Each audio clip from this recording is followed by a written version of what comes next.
Hi అండి. ఈరోజు simple and easy పుదీనా పలావ్ రెసిపీ ఎలా చేసుకోవాలో చూపిస్తాను. నేను ఫస్ట్ ఒక కట్ట పుదీనా ఒలిచేసానండి. ఒలిచి పక్కన పెట్టుకున్నాను. ఈ రెసిపీకి ఎంత కావాలో పుదీనా తీసుకున్నాక మిగిలింది నేను ప్లాస్టిక్ బాక్స్ వేసి ఫ్రిడ్జ్లో పెట్టుకున్నానండి. నేను ఇప్పుడు అలాగే జార్ చేసుకుంటా, ఏదన్నా పుదీనా కొత్తిమీర అలాగా తర్వాతకు ఉంటాయని. ఈ రెసిపీకి 2 చిన్న గుప్పెళ్ళు లేదా ఒక పెద్ద గుప్పెడు పుదీనా సరిపోతుందండి. పుదీనా బాగా వాష్ చేసుకున్నాక మిక్సీలో మనం పేస్ట్ చేసుకోవాలండి. మనం పేస్ట్ చేసుకోవడానికి ఒకవేళ ఆకు నలగకపోతే కొంచెం వాటర్ యాడ్ చేసుకోవచ్చు. జస్ట్ నలిగేంత వరకు వాటర్ యాడ్ చేస్తే చాలండి. మరీ ఎక్కువ అవసరం లేదు. పుదీనా అనేది చాలా హెల్దీ. మనము వన్స్ అ వీక్ తింటే అసలు ఇలా పలావ్ చేసుకుని ఎందుకంటున్నానంటే పిల్లలకి లంచ్ బాక్స్కి ఈజీగా చేయొచ్చు, హెల్దీ కూడా అని చెప్తున్నాను. చాలా మంచిదండి హెల్త్కి కూడా. చూసారా, పేస్ట్ రెడీగా ఉంది. ఇప్పుడు ఇంగ్రీడియంట్స్ చూసేద్దాము. దీనికి కావాల్సింది ఒక బే లీఫ్, ఒక స్టార్ అనీస్, ఒక గ్రీన్ చిల్లీ, ఒక మీడియం సైజ్డ్ ఆనియన్, ఒక మీడియం టొమాటో, ఒక tablespoon ginger garlic paste, next మనం చేసి పెట్టుకున్న పుదీనా చట్నీ అండ్ ఉప్పు, కారం, పసుపు, మసాలా పొడి. ఇప్పుడు గ్రీన్ చిల్లీలో నేను సీడ్స్ తీసేసి ఆనియన్, టొమాటో కూడా కట్ చేసి రెడీగా పెట్టుకున్నానండి. ఇప్పుడు కుకింగ్ స్టార్ట్ చేద్దాము. ఫస్ట్ ఒక కుక్కర్లో ఆయిల్ అండ్ గీ తీసుకున్నానండి. Bay leaf and star anise వేసి ఫ్రై చేసుకుంటున్నాను.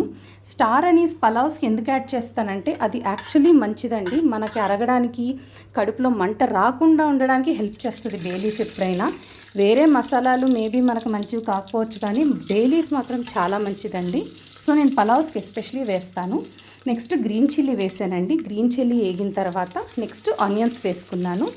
ఆనియన్స్ కూడా బాగా గోల్డెన్ బ్రౌన్ అయ్యే వరకు ఫ్రై చేసుకున్నానండి.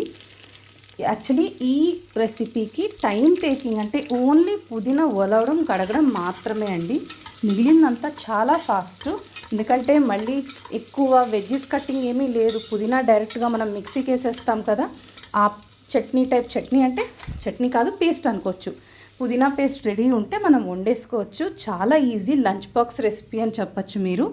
ఇదిగోండి, ఇప్పుడు జింజర్ గార్లిక్ పేస్ట్ యాడ్ చేస్తున్నాను. ఇది పచ్చివాసన పోయే వరకు మనము ఓపిక్గా ఫ్రై చేసుకోవాలండి. జింజర్ గార్లిక్ పేస్ట్ పచ్చిగా ఉంటే ఈవెన్ మనం ఒకవేళ కుక్కర్లో వండినా కూడా, అది ఉడికినా కూడా ఫ్రై అనేది చాలా ఇంపార్టెంట్. జింజర్ గార్లిక్ పేస్ట్ దానికి ఆయిల్లో అది పచ్చివాసన పోయే వరకు వేగాలండి. అప్పుడే రుచి ఉంటుంది. కొంచెం పచ్చిగా ఉన్న టేస్ట్ అంత బాగోదన్నమాట. ఇది మనం ఓపిక్గా మిక్స్ చేసుకోవాలి. యాక్చువల్లీ ఇది నాకు ఏమంటే మా పాప లంచ్ బాక్స్కి కొంచెం simple recipes plus healthy recipes అని పెట్టుకుంటాను. ఆ రెసిపీస్లో వన్ ఆఫ్ దెమ్ అండి. వారానికి ఒక్కసారైనా చేస్తాను. ఇదిగోండి, ఇప్పుడు కట్ చేసి పెట్టుకున్న టొమాటోస్ వేసాను. ఈ టొమాటోస్ మగ్గిపోయే వరకు మనము దీన్ని కుక్ చేసుకోవాలండి. కొంచెం కుక్ అయిన తర్వాత నేను సాల్ట్, పసుపు యాడ్ చేస్తున్నాను. ఫస్టే యాడ్ చేయకూడదండి. కొంచెం దానికి ఆయిల్ తగిలిన తర్వాత మనం పసుపు, సాల్ట్ యాడ్ చేసిన తర్వాత కొంచెం దాన్ని మనం అటు ఇటు తిప్పి కొంచెం మూత పెడితే సాఫ్ట్ అయిపోతాయండి టొమాటోస్.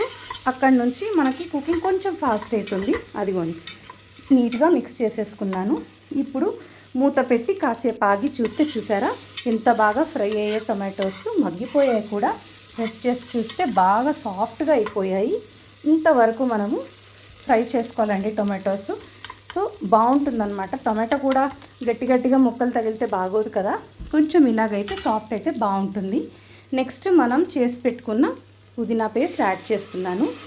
ఇప్పుడు ఈ పేస్ట్ లిక్విడ్గా ఉంది కదా, ఇది దగ్గరికి అయ్యే వరకు మనము దాన్ని కుక్ చేసుకోవాలి. అండ్ అది ఉడకాలి కదా పుదీనా, సో ఆయిల్ రిలీజ్ అవుతుంది చుట్టూ, అంతవరకు మనం చేసుకోవాలి.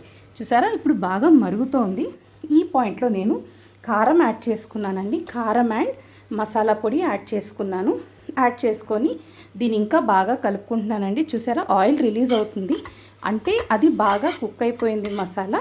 ఇంకా మనము నెక్స్ట్ స్టేజ్ ఆఫ్ కుకింగ్కి వెళ్ళొచ్చని. దీన్ని మాత్రం మనం కారం కూడా కొంచెం పచ్చివాసన పోయే వరకు కలుపుకోవాలండి.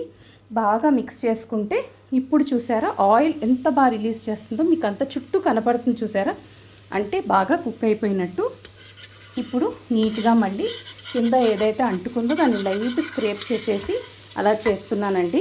మనం అలాగే వదిలేస్తే కుక్కర్ క్లోజ్ చేసినప్పుడు అడుగంటేస్తుంది.